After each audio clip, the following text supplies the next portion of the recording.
Egypt ഇത്തവണ ഫേവറേറ്റ്സിൽ പെട്ടതാണ്. നമ്മൾ ഈ അടുത്ത വർഷങ്ങളിലൊക്കെ അവര് ഫൈനലിൽ എത്തുന്ന അവസ്ഥ ഉണ്ടായിരുന്നു. കഴിഞ്ഞ 7 തവണ അഫ്കോൺ ജയിച്ചിട്ടുണ്ട്. നമ്മള് മെസ്സിയെ കുറിച്ച് പറയാറുണ്ട്.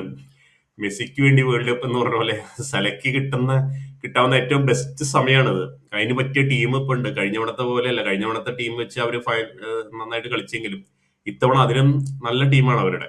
പുതിയ മാനേജർ വന്നപ്പോ ഹൊസാം ഹസൻ 2024 അവരുടെ മാനേജർ ആയത്. അതിനുശേഷം അവരുടെ സ്റ്റൈൽ മാറി. പുള്ളി ആ, ഈജിപ്തിന്റെ റെക്കോർഡ് ഗോൾ സ്കോററാണ്. അപ്പൊ ആള് അറ്റാക്കിംഗ് കളിക്കുന്ന പ്ലെയർ ആയിരുന്നു. അപ്പൊ അയാൾ ആ സ്റ്റൈൽ തന്നെയാണ് ടീമിൽ കൊണ്ടുവന്നേക്കുന്നത്. നിലയ്ക്ക് ഗോൾ അടിക്കാൻ സാധ്യത കിട്ടുന്ന രീതിയിലുള്ള ഒരു സ്റ്റൈലാണ് അവർ കൊണ്ടുവന്നിട്ടുള്ളത്. മാത്രമല്ല അതിനെ സാലെ കോംപ്ലിമെന്റ് ചെയ്യാൻ നല്ല അറ്റാക്കിംഗ് പ്ലേയേഴ്സ് വേറെ ഉണ്ട്.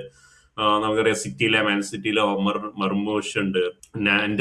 നാൻഡസ് ഫ്രഞ്ച് ലീഗിലെ അവിടെ മുസ്തഫ മുഹമ്മദ് നല്ല ഹൈറ്റ് ഒക്കെ ഉള്ള സ്ട്രൈക്കറാണ്. നല്ല ഫോർവേഡ്, സെന്റർ ഫോർവേഡ്. അപ്പൊ ഫ്ലാങ്സിലൂടെയാണ് ഈ അറ്റാക്കിംഗ് പ്ലേയേഴ്സിനെ വെച്ചാണ് അവരുടെ മെയിൻ കളി. മാത്രമല്ല അവരുടെ വേറെ പ്ലേയേഴ്സും ഉണ്ട്.